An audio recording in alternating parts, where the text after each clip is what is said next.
रियासत कर्नाटक में मुस्लिम रिजर्वेशन को खत्म करने का मामला। बेंगलुरु में साबिक मरकजी वजीर के रहमान खान का बयान। बीजेपी हुकूमत ने मुस्लिम दुश्मनी का मुजाहिरा किया है। पिछले 30 सालों से जारी मुस्लिम रिजर्वेशन को खत्म किया है। 2B कैटेगरी के तहत तालीम और मुलाजिमत में हासिल 4% मुस्लिम रिजर्वेशन को खत्म किया है।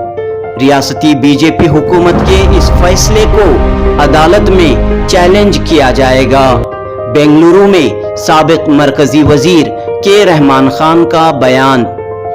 इस पूरे मसले पर के रहमान खान ने जुनूबी न्यूज से खास गुफ्तगू की। ये रियासत की बीजेपी हुकूमत ने एक बड़ा फैसला लेते हुए मुस्लिम रिजर्वेशन जो 2B कैटेगरी के तहत था उसे ख़त्म कर दिया है। सबसे पहला आपका क्या रद्द-ए-अमल है? जो आज कर्नाटका की हुकूमत ने मुसलमानों को जो 4% रिजर्वेशन दिया गया था और लगभग 30 साल से रिजर्वेशन जारी है, आज सडनली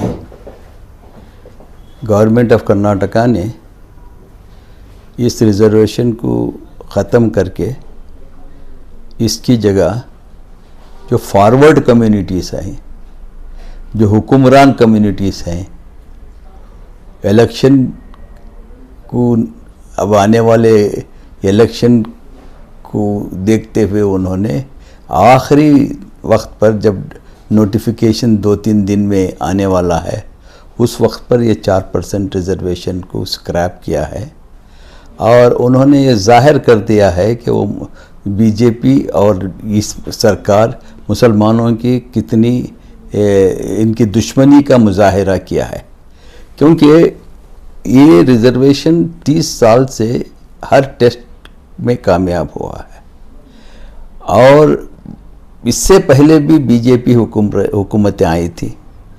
बम्बई गवर्नमेंट भी हुकूमत में इतने साल से भी 3 साल से भी हुकूमत में है और ये बार बार एश्योरेंस दिया गया था कि ये 2B नहीं कैंसिल किया जाएगा। बम्बई खुद अपनी ज़बान से प्रेस कॉन्फ्रेंसों में कह चुका है।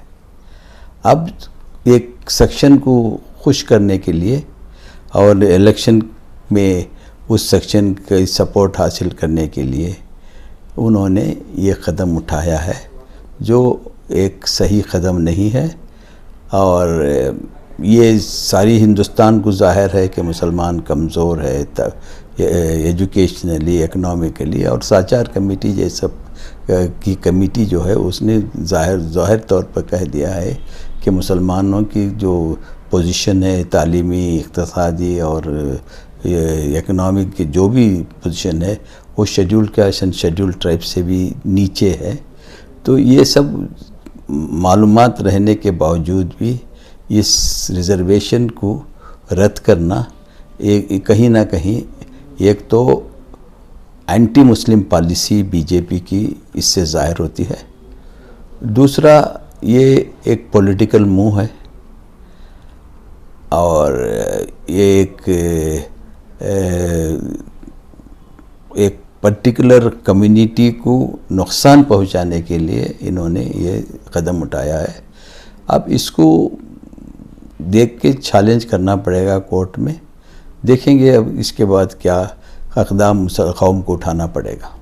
तो क्या पहल रहेगी सर आपकी, क्योंकि आपकी जो रिपोर्ट थी जब आप माइनॉरिटी कमीशन के चेयरमैन थे उस वक्त आपने जो सर्वे किया था उसी बुनियाद पर ये रिजर्वेशन हुकूमतों ने, उस वक्त की हुकूमतों ने दिया था। तो अब इस रिजर्वेशन को ख़त्म किया गया है, तो क्या कदम होगा, अगला कदम क्या होगा सर? हमारा कदम, हमारे सामने अदालत ही एक रास्ता है कि हम अदालत का दरवाज़ा खटखटाएंगे। इस तरह का जो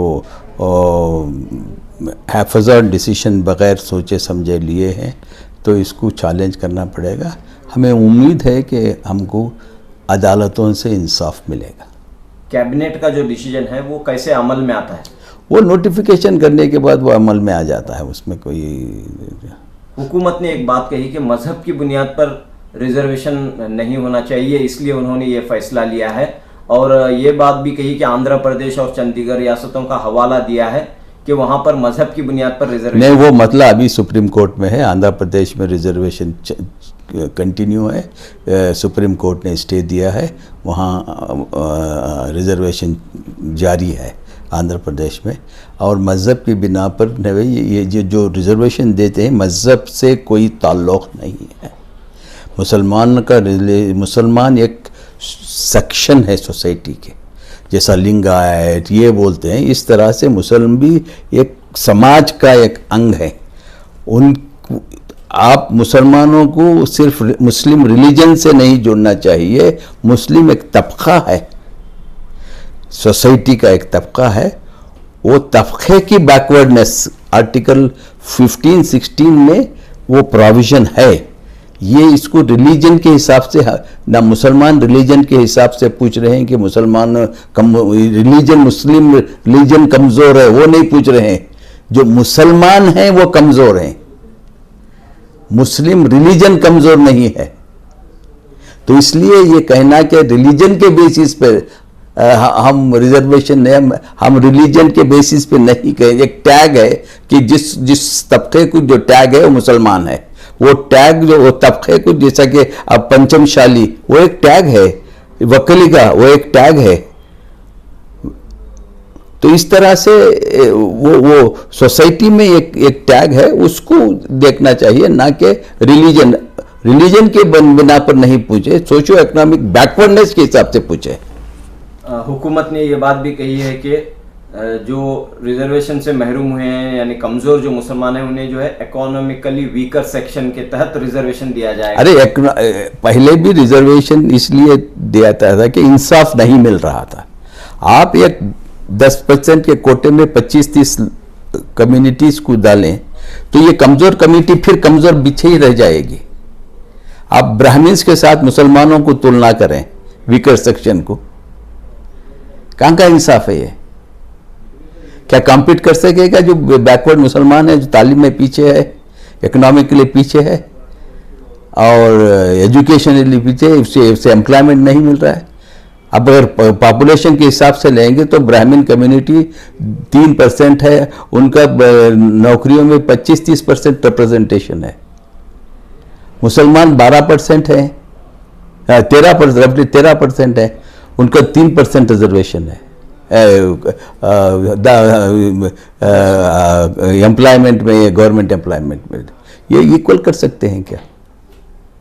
यानी कि आपका कहना है कि EWS में जो कैटेगरी है वो इसमें इंसाफ नहीं मिलेगा, वहां पर रिजर्वेशन वहाँ इसीलिए इसको अलग कर दिया गया था ना। पहले 25-30 कम्युनिटी के साथ मुसलमानों को जोड़ा गया था। ये स्पेशल फेवर नहीं था टू बी। जो बड़े एक बहुत बड़ा यानी 37% बैकवर्ड हैं, उनको बैकवर्ड का रिजर्वेशन 37% टोटली है। तो अगर ये जो बहुत वर्नेबल कम्युनिटीज़ हैं उनको बड़े कम्युनिटीज़ में तुम शामिल करते हैं तो जाहिर है कि वो जो कमज़ोर तबके हैं उसमें उनको इंसाफ नहीं मिलता, इसलिए कैटेगराइजेशन हुआ है। एक रास्ता है अदालत को जाने का इस इक़दाम के खिलाफ, और दूसरा रास्ता क्या हो सकता है सर? क्या सियासी दबाव नहीं बनाया जा सकता? नहीं, आप देखिए बीजेपी के पास हमारा क्या सियासी दबाव चलता है? मुसलमान के दुश्मनी दिखा रहे हैं, वो हुकूमत नहीं चला रहे हैं, आइन के हिसाब से हुकूमत चला रहे नहीं, वो अपनी यानी कि ये खदशा अम्बेडकर ने, डॉक्टर BR अम्बेडकर ने 1930 में कहा है कि ऐसे हुकूमतें आएंगे, सल्तनतें आएंगे जो वो कम्युनिटी को रिप्रेजेंट करके कम्युनिटी को का हुकूमत करेंगे, ना कि कॉन्स्टिट्यूशन पर चलाएंगे। तो ये खदशा डॉक्टर BR अम्बेडकर ने ही कह दिया है। तो अभी जो है आपने जैसा कि कहा कि ये मसला जो है अदालत में हल हो सकता है, क्यों नहीं कांग्रेस पार्टी इसके खिलाफ आवाज उठाकर एक एहतजाजी शक्ल में इस पर दबाव? देखिए, पॉलिटिकल पार्टीज के कुछ कमज़ोरियाँ भी होते हैं, कुछ कंपल्शंस भी होते हैं। हाँ, मैं ज़्यादा पॉलिटिकल पार्टी से कुछ एक्सपेक्ट नहीं करूँगा। मुख्तलिफ जो तबकात हैं, वक्कलीगाज हैं, लिंगायत है, क्या इनसे एक बातचीत नहीं हो सकती, डायलॉग नहीं हो सकता इस बारे में कि इस तरह से जो है एक बड़े आबादी को जो है महरूम करते हुए किसके साथ डायलॉग करेंगे? कौन? नहीं, हाँ। किसके? जिन तबकों ने जो रिजर्वेशन के लिए फाइट किया है। नहीं, तबकों ने, उन्होंने कहा कि हम हमारा डिमांड कर रहे हैं, हमने ये नहीं कहा कि मुसलमानों को निकाल दो। ये हुकूमत का कदम है ना। हम वक्कली का कम्युनिटी हो या पंचमशाली कम्युनिटी हो, उनको उनके डिमांड के लिए हम खिलाफ नहीं हैं। गवर्नमेंट को उसके बाद भी अगर EWS में ही भी ये 4% वहाँ से कट करके वक्कली का और पंचमशाली को दे सकते, वो 6% कर सकते थे। दरमियान में एक मुतालिबा ये भी रहा कि जो मुसलमानों का जो 4% रिजर्वेशन है उसे 6% करने की जरूरत है हालात के पेश नज़र। वही वो जब 4 ही बचा नहीं सके तो 6%, ऐसे बातें जो हम करते हैं। हाल ही में ऐसे एक चंद लोगों ने कहा था कि 4 ही बचा नहीं पा रहे हैं तो हम 6% पूछते हैं, क्या तो बहरहाल क्या जवाब क्या है मुझे पता नहीं। स्ट्रेटेजी क्या होनी चाहिए सर अभी? नहीं, अब देखिए, अब देखिए बहुत बड़ा फैसला है। कम्युनिटी को इसमें पहल करना पड़ेगा, लोगों को आगे आके इस पर संजीदगी से, इमोशन से नहीं, संजीदगी से डिस्कस करना पड़ेगा और कोर्स ऑफ एक्शन क्या है वो डिसाइड करना पड़ेगा। आप जो है कम्युनिटी के सीनियर लीडर हैं सर, तो किसकी क़यादत में ये तहरीक चलाने की ज़रूरत है इस रिजर्वेशन को बचाने के लिए? दीदी, इसमें क़यादत सबकी होना चाहिए, ये क़यादत से कुछ नहीं हो सकता। तो देखेंगे, आज ही ये फैसला आया है, आइंदा क्या डेवलपमेंट्स होते हैं देख के इसके ऊपर फैसला करेंगे। तो आखिर में क्या पैगाम दे रहे हैं सर इस मसले के पेश नज़र? देखिए, मेरा पैगाम पहले से क्लियर है। मैं कहता हूँ कि हम अपनी जो मुसलमान हिंदुस्तान में अपना मकाम ख़ुद बनाना पड़ेगा। तालीम में ज़्यादा दिलचस्पी लेना चाहिए। तालीम ही एक हमारा वाहिद रास्ता है। और हम मुसलमान सिर्फ हुकूमत, मैं इस मौक़िफ़ में नहीं कि हुकूमत से हम हर वक्त भीख मांगते रहें। हम ये पोजीशन में आए हैं कि हम खुद दे सकें समाज को, तो इस तरह से हम अपने आप को कमज़ोर ना करें। अब तालीम में इन्वेस्ट करो। मुसलमान, हिंदुस्तान का मुसलमान ज़्यादा से ज़्यादा बेकार पैसे इसमें उसमें ज़कात का पैसा तालीम में इन्वेस्ट करो, सदक़े का पैसा तालीम में इन्वेस्ट करो और असली तालीम में लेके कॉम्पिटिटिव स्पिरिट पैदा करो। तब हम मुकाबला कर सकते हैं, हम देने वाले बनेंगे। हम रिजर्वेशन कितने साल पूछेंगे तो हमारा हक़ है, हम पूछते रहेंगे। मगर ये नहीं कि हम मजबूत कब होते हैं। हमारी इन्वेस्टमेंट कहाँ आ रहा है? इतनी बड़ी कम्युनिटी है, 12% 13% और हिंदुस्तान में 14% मुसलमान हैं। हमने क्या इन्वेस्ट किया है तालीम में? हम कौन सा इंफ्रास्ट्रक्चर, तालीमी इंफ्रास्ट्रक्चर में इन्वेस्ट किया है? हमारी पूरी प्रायोरिटी मदरसे और दूसरे फजूल खर्ची में होते हैं। किसी को एहसास नहीं कि हम आने वाले जनरेशन के लिए इन्वेस्ट करें, वो नहीं है। वो करना पड़ेगा, तब तक हम हमारी सोशो इकनॉमिक सुधार नहीं सकते। हुकूमत के रहमो करम पर को जो कमेटी रहती है वो कभी तरक्की नहीं करते। पारसी हुकूमत के रहमो करम पर नहीं, सिख कम्युनिटी हुकूमत के रहमो करम पर नहीं, जैन कम्युनिटी हम हुकूमत के रहमो करम पर नहीं, ब्राह्मण कम्युनिटी हुकूमत के रहमो करम पर नहीं। तो हम क्यों हुकूमत के क्या हम मुसलमान इतना कमज़ोर है हिंदुस्तान में? ये एहसास है कमतरी जो हमारे है वो हमें कहीं ना कहीं नुकसानदाह है। बहुत बहुत शुक्रिया।